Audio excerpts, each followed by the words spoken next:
हमारी माता। हमारे द्वितीय गुरु कौन है? हमारे पिता और हमारे पूर्वज। और हमारे तृतीय गुरु कौन है? हमारे को ज्ञान देने वाले। जिन जिन से हम ज्ञान ग्रहण करते हैं उनके समक्ष हम नतमस्तक ही नहीं, उनके ऋणी भी हैं। आज अमित महेश्वरी एक ऐसे गुरु के स्थान पर बैठे हैं जिनसे लाखों लोग लाभान्वित हो रहे हैं। मित्रों, अमित महेश्वरी वो ध्रुव तारा है जो लाखों लोगों को जगा रहा है, जिसके माध्यम से सिर्फ विद्यार्थी ही नहीं, हमारे जैसे बुजुर्ग, हमारे जैसे व्यापार करने वाले, हमारे जैसे सर्विस करने वाले, ट्रेडर, फैक्ट्रियों वाले सभी लाभान्वित हो रहे हैं। मैं 4 शब्दों में उनका इंट्रोडक्शन देना चाहूंगा। यूं तो सूर्य को मोमबत्ती दिखाने का कोई लाभ नहीं है, लेकिन हां, मेरे कुछ मित्र यहां नए आए हैं, उनकी जानकारी के लिए मैं बताना चाहता हूं। आज हम ऐसे तेजस्वी, ओजस्वी, मधुभाषी, सकारात्मक दृष्टिकोण वाले, आपके सपनों में रंग भरने वाले, आपके जीवन के हर सपने को साकार करने वाले, अपने शब्दों से आपके दिमाग में लक्ष्य प्राप्ति के लिए ज्वाला पैदा करने वाले world class business trainer doctor Amit Maheshwari ji को कुछ समय बाद आप सुनने जा रहे हैं। ऐसे तेजस्वी व्यक्ति, हम भाग्यशाली हैं कि ऐसे तेजस्वी और ओजस्वी व्यक्ति हमारे बीच उपस्थित हैं और हमारी सहायता करने के लिए तत्पर हैं, जो अनेकानेक विषयों पर इतनी गहनता से अध्ययन करते हैं। मित्रों, मैं आपको यह बताना चाहूंगा, रात 12 बजे के बाद सोते हैं ये, हमारे लिए बहुत पढ़ाई करते हैं, ज्ञान अर्जन करते हैं और फिर हमें देते हैं। समाज को लाभान्वित करने के लिए व्यापार में उसमें विस्तार से जुड़ी अनेकों विधाओं पर ट्रेनिंग का आयोजन समय समय पर करते रहते हैं।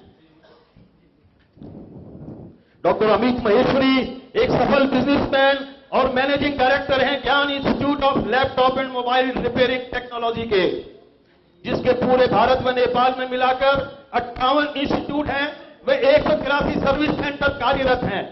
पूरे भारत से हजारों की संख्या में विद्यार्थी कोर्स करके अपने शहरों में मोबाइल रिपेयरिंग की शॉप सफलतापूर्वक चला रहे हैं। डॉक्टर अमित महेश्वरी प्रधान संपादक व लेखक हैं ज्ञान पब्लिकेशन के, जिसके द्वारा लिखित पुस्तकें अनेकों विद्यार्थी पढ़कर ज्ञान अर्जन कर रहे हैं। डॉक्टर अमित महेश्वरी के कार्यक्रम का प्रसारण नेपाल में हिमालय चरण व भारत के अनेकों बिजनेस चैनल जैसे Zee business, Times Now, NDTV profit, ABP, Aaj Tak, news 24, NDTV good times इत्यादि चैनलों पर लगातार प्रसारित हो रहा है और आप इसको यूट्यूब चैनल पर भी देख सकते हैं। Doctor Amit Maheshwari chief executive officer और फाउंडर डायरेक्टर हैं मेटास ओवरसीज लिमिटेड के, जो company stainless steel modular kitchen German concept पर मेक इन इंडिया के माध्यम से भारत में बनाते हैं, जिनके भारत में 24 से अधिक फ्रेंचाइजी शोरूम व 45 से अधिक C&F डीलर व डिस्ट्रीब्यूटर हैं। प्रत्येक शोरूम अपने शहर का सबसे बड़ा शोरूम कहलाता है। डॉक्टर अमित महेश्वरी जी को वेस्ट सम्मान दिल्ली प्रदेश महेश्वरी युवा संगठन की ओर से दिया गया है। ये सबसे कम उम्र के अध्यक्ष बनने का गौरव रखते हैं। Doctor Amit Maheshwari founder trustee हैं मेटास क्लब में ज्ञान द कोच ऑफ सक्सेस के। वे 12 से अधिक सामाजिक संस्थाओं में उच्च पदों पर आसीन हैं। डॉक्टर अमित महेश्वरी 500 से अधिक ट्रेनिंग सेंटर चलाते हैं। इनके प्रोग्राम पूरे भारत व विदेश में दिए जा चुके हैं। Nepal, Uzbekistan, Kabul, German, Holland, Paris, France इत्यादि जगहों पर इनकी ट्रेनिंग सेशंस सफलतापूर्वक आयोजित हो चुके हैं।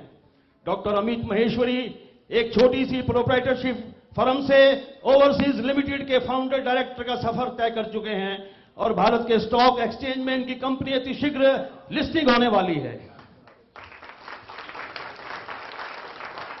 इसलिए जितनी भी ट्रेनिंग व इनके अनुभव का लाभ हम लेंगे, हम उतना ही अपने व्यापार व प्रोफेशन को बढ़ाने में अग्रसर होंगे। मैं डॉक्टर अमित महेश्वरी जी को स्टेज पर बुलाना चाहूंगा और आप सभी से निवेदन करता हूं, एक बार खड़े होकर जोरदार तालियों के साथ डॉक्टर महेश्वरी का स्वागत सत्कार करें। डॉक्टर महेश्वरी। ये ध्रुव तारा है भारत के चमकते हुए आकाश पर। Doctor Amit Maheshwari, the great person of India.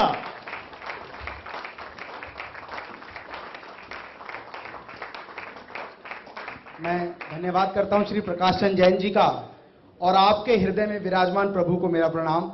ये लाइन मैंने श्री प्रकाश चंद जैन जी से ली है, लेकिन लेने के बाद कॉपीराइट मैंने करा लिया। हर बार जैन साहब जब इस लाइन को बोलते हैं तो 100 रुपी पर वर्ड के हिसाब से रॉयल्टी मुझे पे करते हैं, और यही मेरा प्रोफेशन है कि किस तरह से अपने बिजनेस को डेवलप किया जाए, कैसे रॉयल्टी जनरेट की जाए, कैसे फ्रेंचाइजी फी जनरेट की जाए। नमस्कार दोस्तों। शायद मुझे लग रहा है मैं माइक में बोल रहा हूं इसलिए एनर्जी मेरी ज्यादा लग रही है। नमस्कार दोस्तों। 200 लोगों की भीड़ भी मेरी एक अकेली आवाज को नहीं दबा पा रही। नमस्कार दोस्तों। नमस्कार दोस्तों, मैं डॉक्टर अमित माहेश्वरी आप सभी का स्वागत करता हूं आज के इस ट्रेनिंग प्रोग्राम में। दोस्तों, आज जो ट्रेनिंग प्रोग्राम है ये एक ज्वाइंट ट्रेनिंग प्रोग्राम है जिसमें हमने कुछ अपने बैचेस को बुलाया है, और आज जो हम ट्रेनिंग करेंगे उसमें हम 3 टॉपिक्स को टच करेंगे।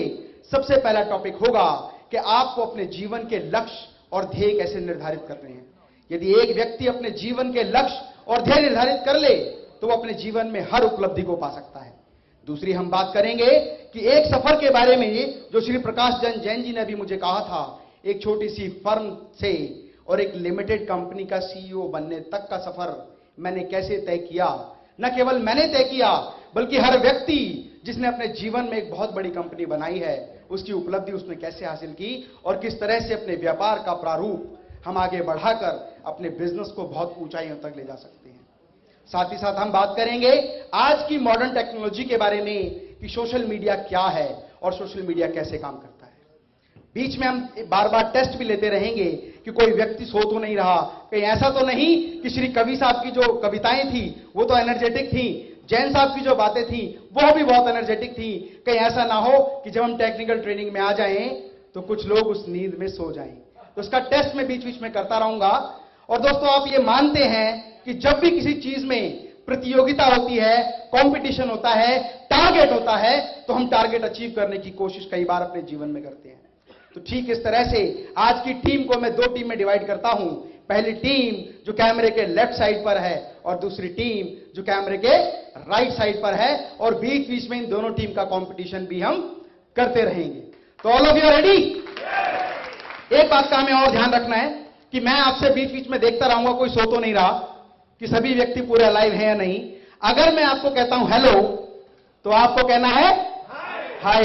अगर मैं आपको कहता हूं हेलो तो आपको कहना है, और अगर मैं आपको कहता हूं हाय तो आपको कहना है हेलो। इससे ये टेस्ट होता रहेगा कि कोई व्यक्ति सो तो नहीं रहा, कि क्या मेरी बात को प्रॉपर फॉलो कर रहे हैं। तो नमस्कार दोस्तों, मैं डॉक्टर अमित माहेश्वरी आप सभी का स्वागत करता हूं आज के इस ट्रेनिंग प्रोग्राम में। दोस्तों, मान लीजिए हम आज एक इस हॉल में बैठे हुए हैं और हॉल के ठीक बाहर बहुत तेजी से बारिश हो रही है, और बारिश का फ्लो हर व्यक्ति पर समान रूप से पड़ रहा है। और जब भी बारिश का फ्लो हर व्यक्ति पर समान रूप से पड़ता है तो हर व्यक्ति के पास पानी बराबर आना चाहिए। आज के इस ट्रेनिंग प्रोग्राम के माध्यम से मैं ये देखता हूं कि कौन व्यक्ति कितना पानी इकट्ठा करके अपने जीवन में, अपने व्यापार में, अपनी पर्सनल लाइफ में किस लेवल तक पहुंचता है। That's fine.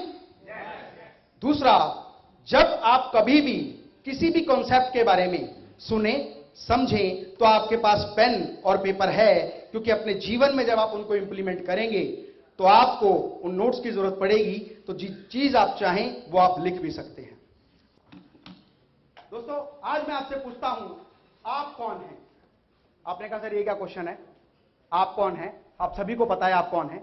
लेकिन दोस्तों, जब भी हम बिजनेस ट्रेनिंग की बात करते हैं, व्यापार की बात करते हैं, काम की बात करते हैं, तरक्की की बात करते हैं, तो आपने सुना होगा बहुत सारे लोगों से कहते हुए, अरे भाई वो तो एक कंपनी है, उसका प्रारूप एक कंपनी की तरह से है। This is a multinational company, this is a international company, this is a national company. जब हम बात करते हैं बिजनेस के बारे में तो मैं आपसे पूछूंगा आप कौन हैं। इसमें थोड़ी सी हेल्प मैं आपकी करता हूं। अगर मुझसे कोई पूछता है आप कौन हैं तो मैं अपना इंट्रोडक्शन क्या दूंगा? मैं एक सफल व्यापारी हूं, मैं एक ट्रेनर हूं, मैं एक अच्छा पुत्र हूं, मैं एक अच्छा पिता हूं, और मैं एक अच्छा मित्र हूं या नहीं ये तो मेरे दोस्त जानते हैं। मेरे कहने से नहीं होगा कि मैं एक अच्छा मित्र भी हूं, ये तो मेरे दोस्त बताएंगे कि मैं अच्छा मित्र हूं या नहीं। लेकिन दोस्तों, जब हम बिजनेस की बात करते हैं तो हमारा जवाब होना चाहिए, मैं एक कंपनी हूं। आप कौन हैं? आप कौन हैं? मैं एक कंपनी हूं। I am a company, I am a. और जब हम कंपनी के प्रारूप के बारे में बात करते हैं तो समझ लीजिए आपकी सोच का दायरा और नजरिया बहुत बड़ा हो चुका है, क्योंकि जब भी हम कंपनी की बात करते हैं तो हम मानते हैं कि कंपनी का प्रारूप और आकार बहुत बड़ा होता है। दोस्तों, मैं बात करूंगा जीवन में सफलता के उन सिद्धांतों की, जिस व्यक्ति ने भी अपने जीवन में सफलता के इन सिद्धांतों का अनुसरण किया है, उसने ना केवल अपनी कीमत बल्कि अपनी काबिलियत को भी बहुत बढ़ा दिया है। सबसे फर्स्ट, जिम्मेदारी लेना। कितने लोग ये सोचते हैं कि मैं रिस्पॉन्सिबल पर्सन हूं? अब तो हम सब लोग स्कूल कॉलेज पार कर चुके हैं, हम में से कितने लोग ऐसा मानते हैं कि मैं एक जिम्मेदार व्यक्ति हूं? शायद हम में से सभी, हर व्यक्ति ये मानता है मैं एक जिम्मेदार व्यक्ति हूं। और मैं आपसे एक सवाल पूछता हूं दोस्तों, मान लीजिए आपके घर का बल्ब खराब हो गया, उसको बदलने की जिम्मेदारी किसकी है? इसको बदलने की जिम्मेदारी किसकी है? आपकी जिम्मेदारी है। यही सवाल अभी रुद्रपुर में बिनानी मैनेजमेंट कॉलेज में मैंने पूछा, तो वहां कई स्टूडेंट्स ने कहा ये जिम्मेदारी तो मेरे फादर की है, ये जिम्मेदारी तो मेरी मदर की है, ये जिम्मेदारी तो मेरे घर के रिस्पॉन्सिबल पर्सन की है जो उसको चला रहा है। मैं आपसे पूछता हूं, ये जिम्मेदारी किसकी है? मेरी। और जब आप अपने व्यापार में, अपने काम में किसी भी रिस्पॉन्सिबिलिटी को लेते हैं तो आप उसका प्रारूप और उसके आकार को बहुत तेजी से बहुत बड़ा कर सकते हैं। चलिए मैं आपसे दूसरा सवाल पूछता हूं। जिस घर में आप रहते हैं उस घर के ठीक सामने गली है, और गली में यदि एक गड्ढा हो गया, वहां पर पानी भर जाता है, कोई बुजुर्ग व्यक्ति वहां से निकलता है तो उसको ठोकर लग जाती है, बच्चे साइकिल चलाते हैं तो गिर जाते हैं, उस गड्ढे को भरने की जिम्मेदारी किसकी है? नहीं। आप में से बहुत सारे लोग ये कह रहे हैं इसकी जिम्मेदारी मेरी। किसकी जिम्मेदारी है मैडम? एमसीडी की। Very good. ये जिम्मेदारी किसकी है? ये जिम्मेदारी एमसीडी की है, ये जिम्मेदारी पीडब्ल्यूडी की है, ये जिम्मेदारी निगम पार्षद की है, ये जिम्मेदारी उस डिपार्टमेंट की है जो इसकी रख रखाव करता है। लेकिन दोस्तों, क्या सरकार के सभी डिपार्टमेंट हमेशा गली में घूमते हैं? क्या सरकार के सभी अधिकारी हर गली में घूमते हैं? वहां तक ये जिम्मेदारी, ये जवाब पहुंचाना, ये क्वेश्चन पहुंचाना, ये प्रॉब्लम पहुंचाना आपकी जिम्मेदारी है। और जब आप इस जिम्मेदारी को निभाते हैं तो कुछ समय बाद वहां पर वो प्रॉब्लम सॉल्व कर दी जाती है। ये जिम्मेदारी हमारी नहीं है प्रत्यक्ष रूप में, लेकिन ये जिम्मेदारी हमारी है अप्रत्यक्ष रूप में। और जो व्यक्ति अपने व्यापार में एक बार अपनी जिम्मेदारियों को लेता है तो वो अपने व्यापार का आकार ही नहीं, प्रारूप ही नहीं, बल्कि अपनी कीमत को भी कई गुना बढ़ा लेता है। लक्ष्य एवं ध्येय निर्धारित करना। हम में से बहुत सारे लोगों के जीवन में कोई लक्ष्य नहीं है, कोई ध्येय ही नहीं है, कोई टारगेट ही नहीं है, उन्हें पता ही नहीं है कि जीवन में उन्हें क्या करना है। लेकिन जो व्यक्ति अपने जीवन में अपने लक्ष्य, अपने ध्येय और अपने टारगेट निर्धारित करता है वो बहुत बड़ी उपलब्धि भी हासिल कर लेता है। खुद में विश्वास रखना। कितने लोग मानते हैं कि मुझे अपने ऊपर पूरा विश्वास है? 100% विश्वास है। ठीक है, अभी टेस्ट लूंगा, पूछूंगा मैं। फाइन। नेक्स्ट, धार तेज करना, तरीकों में बदलाव लाना और तरीकों पर अमल करना। इन सिद्धांतों के बारे में हम बात करेंगे। तो सबसे पहला सिद्धांत, जिम्मेदारी लेना। आज आपके पास जो कुछ भी है या जो कुछ भी नहीं है उसके लिए आप स्वयं जिम्मेदार हैं। यह हो सकता है कि आपको मेरी बात 100% समझ में ना आए, लेकिन जब आप ध्यान से देखेंगे कि आपके जीवन में आप जो करना चाहते हैं वो केवल आपके ऊपर निर्भर करता है। आप किसी दूसरे व्यक्ति में परिवर्तन नहीं कर सकते, केवल अपने आप में परिवर्तन करके अपनी परिस्थितियों में परिवर्तन कर सकते। जिम्मेदारी लेना। मैं आपसे पूछता हूं, कौन है ये व्यक्ति? मैंने लिखा हुआ है वैसे आपकी इंफॉर्मेशन के लिए। कौन है ये व्यक्ति? Ordinary employee of a company, OEC। कौन होता है ऑर्डिनरी एम्प्लॉय? जिसके आने और जाने से कंपनी के प्रारूप पर, कंपनी के आकार पर, कंपनी के बिजनेस पर, कंपनी के प्रॉफिट पर, कंपनी के खर्चे पर कोई बहुत बड़ा प्रभाव नहीं पड़ता। ऑर्डिनरी एम्प्लॉय वह व्यक्ति होता है जिसके कंपनी में आने और जाने से कोई फर्क नहीं पड़ता। तो क्या कोई ऑर्डिनरी व्यक्ति अपने जीवन में कोई उपलब्धि हासिल कर सकता है? कर सकता है, यदि उसके जीवन में कोई लक्ष्य हो, कोई ध्येय हो। एक बार क्या हुआ, ये व्यक्ति, इसका नाम है फनिंदर सामा। एक बार ऑर्डिनरी एम्प्लॉइज को कभी भी छुट्टी मिलती है ना, तो अचानक मिलती है कि बेटा कल की तेरी छुट्टी है, ऐसे ही होता है। लेकिन रिस्पॉन्सिबल पर्सन है तो उसको 1 महीने पहले बताना पड़ता है कि सर नेक्स्ट महीने में इस तारीख को नहीं आऊंगा, मेरी रिस्पॉन्सिबिलिटी किसी दूसरे व्यक्ति को दी जाए। जिम्मेदारी लेना, किस तरह से इस व्यक्ति ने जिम्मेदारी ली। इस लड़के का नाम है फनिंदर सामा। फनिंदर सामा, एक बार क्या हुआ, इसको अपने जीवन में एक ऐसा एक्सपीरियंस हुआ जिसकी वजह से उसने ऐसे जिम्मेदारी ली कि जिसने अपना आकार और प्रारूप बहुत बड़ा बना लिया। एक बार दिवाली की छुट्टी हुई, इसके ऑफिस में अचानक कहा गया कि दिवाली की 5 दिन की छुट्टी है, आप 5 दिन के लिए अपने घर जा सकते हैं। ये खुशी के मारे फूला समाया नहीं, सीधा सीधा भागा भागा गया रेलवे स्टेशन, वहां पर बात की टिकट की। तो रेलवे स्टेशन पर जब टिकट लेने पहुंचा तो पूरा का पूरा रिजर्वेशन फुल हो चुका था। वेटिंग में भी कोई टिकट नहीं थी, तत्काल में भी कोई टिकट नहीं थी। सोच रहा था लटक के चला जाऊं, लेकिन भीड़ इतनी ज्यादा थी कि ये जा नहीं पाया। ये सीधा वहां से निकलकर पहुंचा बस स्टॉप पर, और वहां पर घर जाने के लिए बस के बारे में सोचने लगा, बस के बारे में पूछने लगा। लेकिन जितनी भी बसेस थीं, क्योंकि दोस्तों जब कभी अचानक छुट्टी का समय मिलता है तो सारे लोग अपने अपने घर, अपने परिवार से मिलने चले जाते हैं। ऐसा हम लोगों के साथ भी होता है। यदि एक बार हमें 3 दिन की छुट्टी मिल जाए तो सीधा गाड़ी उठाकर हम लोग मनाली, वैष्णो देवी, शिमला, बहुत जगह बैठ घूमने जाने का प्लान बना लेते हैं। तो इस व्यक्ति के साथ भी ऐसा ही हुआ। इसको बस भी नहीं मिली और वो 5 दिन इसको छुट्टी के माहौल में, दिवाली के माहौल में अपने कमरे पर बिताने पड़े। और इसने एक विश्वास अपने अंदर जगाया, एक जिम्मेदारी ली कि मेरे जैसे जितने भी साधारण इंप्लॉय हैं, मेरे जैसे जितने भी ordinary employee of a company है, मैं उन सब की जिम्मेदारी लेता हूं और मैं एक ऐसा पोर्टल बनाऊंगा, एक ऐसी वेबसाइट बनाऊंगा जहां पर हर व्यक्ति अपने जीवन में कभी भी कहीं जाना चाहे तो ऑनलाइन टिकट बुक कर सके। लेकिन दोस्तों, जब ऑनलाइन टिकट की बात होती है तो हर एक व्यक्ति जानता है कि फ्लाइट की टिकट ऑनलाइन बुक हो सकती है, ट्रेन की टिकट ऑनलाइन बुक हो सकती है। इस व्यक्ति ने उस आइडिया को समझा, उस पर काम किया और उसने बस को ऑनलाइन सर्विस देने के लिए काम करना शुरू किया। लेकिन जब भी कोई व्यक्ति अपने जीवन में आगे बढ़ने के लिए कोई नया टारगेट बनाता है, नया कोई सेट बनाता है, नया कोई विजन बनाता है, तो लोग कहते हैं ऐसा नहीं हो सकता। लेकिन एक दिन वही व्यक्ति कहते हैं कि हमें तो पता था ऐसा कर देगा। तो उसके साथ भी यही हुआ। इसने बस की जो साइट बनाई उसका नाम रखा redbus.in, और redbus.in बनाने के बाद ये एक एक करके ट्रांसपोर्टर्स के पास गया। जब पहले ट्रांसपोर्टर के पास गया, उसने कहा नहीं, हमारी टिकट ऑनलाइन नहीं बिकती बेटा, ये बस है, ये कोई हवाई जहाज नहीं है, ये कोई ट्रेन नहीं है कि कोई रिजर्वेशन कराएगा। यहां तो लोग आते हैं, बैठते हैं और उतर जाते हैं। उसने कहा सर मुझे एक मौका तो दो। एक ट्रांसपोर्टर से मिला, 2 ट्रांसपोर्टर से मिला, लगातार पूरे अपने जोन के ट्रांसपोर्टर से मिलता गया। सबसे लास्ट में उसने हिम्मत नहीं हारी और जब सबसे अंतिम ट्रांसपोर्टर से मिला तो उस अंतिम ट्रांसपोर्टर ने कहा कि बेटा मेरे पास टिकट तो है, लेकिन बस की पीछे की जो सीट उछलती है सबसे ज्यादा, उसकी 5 टिकट मैं तुझे दे सकता हूं। अगर तू ये 5 टिकट ऑनलाइन सेल कर देगा 1 हफ्ते में, तो आने वाले समय में मैं तेरे को अपनी 5 बस की 5-5 टिकट दे दूंगा। उस लड़के ने कहा sir done, I have taken this responsibility. और उसने काम करना शुरू किया, अपने पोर्टल पे उन बस को लिस्ट करना शुरू किया, उस डिस्टेंस को लिस्ट करना शुरू किया, उस समय को लिस्ट करना शुरू किया और लोगों को जा जाके बताया कि यदि आपको यहां से यहां जाना है तो मेरे पास बस की टिकट ऑनलाइन है, आप घर बैठ के बुक कर सकते हैं। पूरा प्रयास करने के बाद 1 हफ्ते बाद इस व्यक्ति ने 5 टिकट ऑनलाइन सेल कर दी। लेकिन आश्चर्य की बात यह नहीं है, आश्चर्य की बात यह है कि जब एक व्यक्ति उस बस की टिकट A4 साइज की टिकट को लेकर बस में पहुंचा तो कंडक्टर ने कहा बेटा ये क्या लेटर आप मुझे दे रहे हैं, हमारी टिकट तो इतनी सी होती है। और ट्रांसपोर्टर ने बताया कि ये वो टिकट है, उस पैसेंजर ने बताया ये वो टिकट है जो आपने ऑनलाइन बेची थी, ये ऑनलाइन मैंने फनिंदर सामा से खरीदी है। उन्होंने कंफर्म किया कि फनिंदर सामा जी आपने क्या ऐसी कोई टिकट दी है? उसने कहा हां सर दी है, अभी ऑनलाइन फंड ट्रांसफर आपके अकाउंट में कर रहा हूं, पैसे आपको आ जाएंगे, इसको बैठने दो।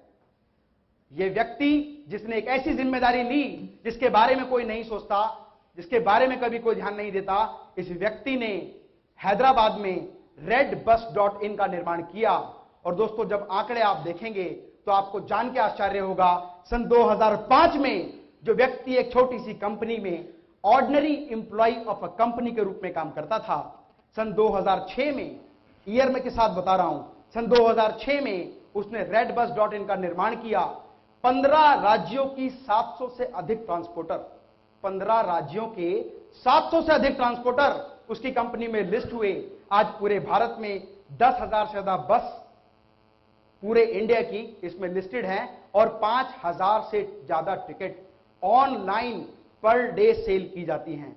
सन 2010 में iBibo.com ने इस पोर्टल को, जिस व्यक्ति की सैलरी 12,000 रुपए महीना हुआ करती थी, 800 करोड़ रुपए में इस पोर्टल को खरीद लिया। और आज प्रेजेंट वैल्यू की बात करूं तो 1200 करोड़ रुपए से अधिक की वैल्यू redbus.in की है, जो अपने जीवन में किसी समय पर ordinary employee of a company हुआ करता था। उसने इन तीनों वर्ड को फ्लिप किया, ही become CEO, OCE to CEO, that is Phanindra Sama. जिम्मेदारी लेना। अब दोस्तों आपको लगेगा कि ये तो रेड बस बन गई, अब मैं क्या बनाऊं? ट्रेन की टिकट बन गई ऑनलाइन, मैं क्या बनाऊं? फ्लाइट की पहले ही बनी हुई थी, जब तो मैं पैदा भी नहीं हुआ था। ट्रेन की भी बन गई, अब मैं क्या बनाऊं? दोस्तों आपको जान के आश्चर्य होगा कि किसी भी व्यक्ति के आइडिया पर अगर आप ठीक से काम करें, उसकी परेशानियों को समझें, उसकी कमियों को समझें, उसको और बेहतर तरीके से डिजाइन करने की कोशिश करें, तो आप भी किसी भी चीज में बहुत बेहतर आइडिया बना सकते हैं। आज हम लोग देख रहे हैं बहुत सारी एप्लीकेशंस मोबाइल फोन में इंस्टॉल होती हैं। आपको कैब बुक करनी है, आपके पास अवेलेबल है। आपको टैक्सी बुक करनी है, आपके पास अवेलेबल है। बहुत सारे ऐसे पोर्टल हैं जहां पर आप अपनी सारी सुविधाओं को आसानी से पा सकते हैं। एक बार क्या हुआ, ठीक इस तरह से एक बहुत बड़ा व्यापारी, कई हजार करोड़ का बिजनेस करने वाला, और जब कोई व्यक्ति अपने व्यापार को कई हजार करोड़ तक ले जाता है तो उसके व्यापार में इन्वेस्ट करने वाले, पैसा लगाने वाले और बैंकर्स भी उसको हमेशा सपोर्ट करना शुरू कर देते। और ठीक ऐसा ही हुआ, बहुत सारे लोगों ने उसके व्यापार में सपोर्ट करना शुरू किया और धीरे धीरे कंपनी का आकार 5,000 करोड़ के टर्नओवर को पार कर गया। और दोस्तों जब किसी कंपनी का टर्नओवर बहुत हाई होता है तो उसकी सेल लेवल भी बहुत हाई होती है। लेकिन अचानक अर्थव्यवस्था में मंदी आ गई, और आप जानते हैं जब मंदी आती है तो क्या होता है? सेल घट जाती है। अर्थव्यवस्था में मंदी, मुझे लगता है बाकी बिजनेसमैन नहीं है, इसमें कॉलेज के स्टूडेंट्स हैं। जब सेल घट जाती है तो यह मान लिया जाता है कि मंदी आ गई, और यदि मंदी आई भी हो और ना भी आई हो, और यदि आपकी सेल घट जाए, आपके लिए तो मंदी आ ही गई है। तो मंदी के दौर में क्या हुआ, उस कंपनी की सेल घटती चली गई। लगातार कंपनी की सेल जब घटना शुरू हुई तो एक अवस्था ऐसी आई कि कंपनी के ब्रेक इवन पॉइंट को अचीव करना ही टफ हो गया, ऑपरेटिंग एक्सपेंसेस ही पूरा करना टफ हो गया। और जब किसी भी कंपनी के ऑपरेटिंग एक्सपेंस टच नहीं हो पाते तो कंपनी का प्रारूप धीरे धीरे घटने लग जाता है, क्योंकि बैंकर्स भी प्रेशर देते हैं, हमें फंड चाहिए। जितने भी लोग अपना पैसा विड्रॉ करना शुरू कर देते। ठीक उस व्यक्ति के साथ भी ऐसा हुआ, और एक समय ऐसा आया कि उसकी कंपनी बिल्कुल दिवालिया होने की स्थिति में आ गई। और दोस्तों जब किसी व्यक्ति की कंपनी दिवालिया होने की स्थिति में आती है तो उसके लेवल के और उसके स्टेटस के हर प्रतिष्ठित व्यक्ति सम्मान के तौर पर और ईगो के लिए उसकी चीजों को खरीदने के लिए वहां पहुंच जाते हैं। ठीक ऐसा ही हुआ, एक प्रांगण में बहुत सारे लोग बैठे हुए थे और नीलाम करता वहां पर बैठा हुआ था। उस व्यक्ति की एक एक संपत्ति, एक एक पूंजी एक एक करके बिकने लगी। नीलामकर्ता ने देखा मर्सिडीज बेंज बहुत बढ़िया बेहतरीन गाड़ी है। उसने कहा कि कौन व्यक्ति इसको खरीदा। एक व्यक्ति ने कहा 10 लाख, किसी व्यक्ति ने कहा 12 लाख, किसी ने कहा 15 लाख। नीलामकर्ता ने कहा 15 लाख 1, 15 लाख 2 और 15 लाख 3, और 3 बोलते उसकी गाड़ी बिक गई। एक एक करके उस व्यक्ति की सारी संपत्ति लगातार बिकती गई। और जब सारी संपत्ति बिक गई, गाड़ी, बंगला, मशीनरीज, तो उस कोने में रखा हुआ कबाड़ जो देखा कि अब इसका नंबर भी लगाते हैं। और आप जानते हैं नीलाम करता यदि किसी वस्तु को नीलाम करता है तो नीलामी का एक नियम होता है, बोली हमेशा ऊपर की ओर बढ़ती है। नीलामकर्ता ने कहा, उस पुराने सामान को देखा, वहां पर एक सितार रखा हुआ था, उस सितार को देखा और एक व्यंग कसा। व्यंग क्या कसा कि क्या कोई व्यक्ति सितार को 500 रुपया, 50 रुपया, 20 रुपया में खरीदेगा। व्यंग क्या कसा कि क्या कोई व्यक्ति सितार को 500 रुपया, 50 रुपया या 20 रुपए में खरीदेगा। यही एक व्यंग होता है किसी व्यक्ति को जब वो बोली लगाता है। और ये बोलकर वो धीरे से मुस्कुराया, और उस पूरे प्रांगण की भीड़ में बैठे हुए सबसे अंतिम लाइन में एक व्यक्ति ने हाथ खड़ा किया और कहा, सर मुझे 5 मिनट का समय दो और 5 मिनट के बाद आप इस बोली को दोबारा लगाना। वो व्यक्ति भीड़ से चलकर आगे आया, उसने अपनी पॉकेट से रुमाल निकाला, सितार को साफ किया, तारों को ट्विन किया, तारों को सेट किया, हल्का हल्का चेक किया। उसके बाद उस व्यक्ति ने उस सितार को बजाना शुरू किया। 5 मिनट लगातार सितार बजाने के बाद भीड़ में बैठा हर व्यक्ति उसकी आवाज में अंतर्मुग्ध हो गया। यह भूल गया कि वो किसी नीलामी में आया है। और जैसे उस व्यक्ति ने सितार रखा, पूरा हॉल तालियों से गूंज गया। एक नीलामकर्ता जिसने उस व्यक्ति के संपत्ति की कीमत कम लगाई थी, उसका चेहरा देखने लायक हुआ। नीलामकर्ता ने कहा मैं दोबारा से इसकी बोली लगाना चाहता हूं, क्या कोई व्यक्ति सितार को 500 रुपए में खरीदेगा? एक व्यक्ति ने कहा 500 रुपया, एक व्यक्ति ने कहा 1000 रुपया, किसी ने कहा 10,000 रुपए, किसी ने कहा 50,000 रुपए, हाईएस्ट बोली 50,000 रुपए। नीलामकर्ता ने कहा 50,001, 50,002 और 50,003। जो सितार कोई व्यक्ति 20 रुपए में खरीदने के लिए तैयार नहीं था, उस सितार को 50,000 रुपए में उस भीड़ में एक व्यक्ति को बेच दिया गया। दोस्तों, समझने वाली बात यह है कि यदि आप किसी भी चीज की गुणवत्ता में, क्वालिटी में जरा सा परिवर्तन कर दें, उसकी क्वालिटी को हाई कर दें, उसकी विशेषता को हाई कर दें, तो आप उसको कई गुना कीमत पर बेच सकते हैं। और यदि आप अपने बिजनेस में टॉप अपॉर्चुनिटी करना चाहते हैं, अपने व्यापार का आकार बढ़ाना चाहते हैं, अपने व्यापार का प्रारूप बढ़ाना चाहते हैं, तो आपको उसकी क्वालिटी में गुणवत्ता लानी होगी। ठीक उस समय वो व्यक्ति जो भीड़ से उठकर आया था, उसने कहा मैं इस कंपनी का मालिक। जिस समय पर एक व्यक्ति की सारी संपत्ति नीलाम होने की अवस्था पर आ गई, उस समय पर उस व्यक्ति के मानसिक संतुलन के बारे में सोचो कि उसने मधुर सितार बजाया। और हम तो जरा भी सैड हो जाते हैं तो गाना, सैड सॉन्ग लगाना शुरू कर देते हैं। उस व्यक्ति ने उस समय भीड़ में दोबारा आ गया कि कहा कि आज मैं एक नई चीज सीखा हूं और ये एक्सपीरियंस मेरी संपत्ति के नीलाम होने से मुझे आया है। आज मैं एक वादा करता हूं, मैं एक जिम्मेदारी लेता हूं कि मैं एक ऐसा बिजनेस खड़ा करूंगा जहां पर किसी भी व्यक्ति की पुरानी चीज को उसकी काबिलियत बताकर, उसकी गुणवत्ता बताकर, और जब वो चीज नई थी तो उसके लिए बहुत महत्वपूर्ण थी, और एक समय पर वो उस व्यक्ति के लिए वो चीज बहुमूल्य नहीं रही, लेकिन किसी दूसरे व्यक्ति के लिए वो चीज बहुत बहुमूल्य हो सकती है, उसकी नीलामी मैं एक पोर्टल के माध्यम से करूंगा। और उस व्यक्ति ने एक कंपनी बनाई जिसका नाम है Quikr.com। This is the idea generated by a person when his total asset is being sold out. Not only sold out, वहां पर बोली लग के वो चीजें बिकी। और दोस्तों, फिर वही बात,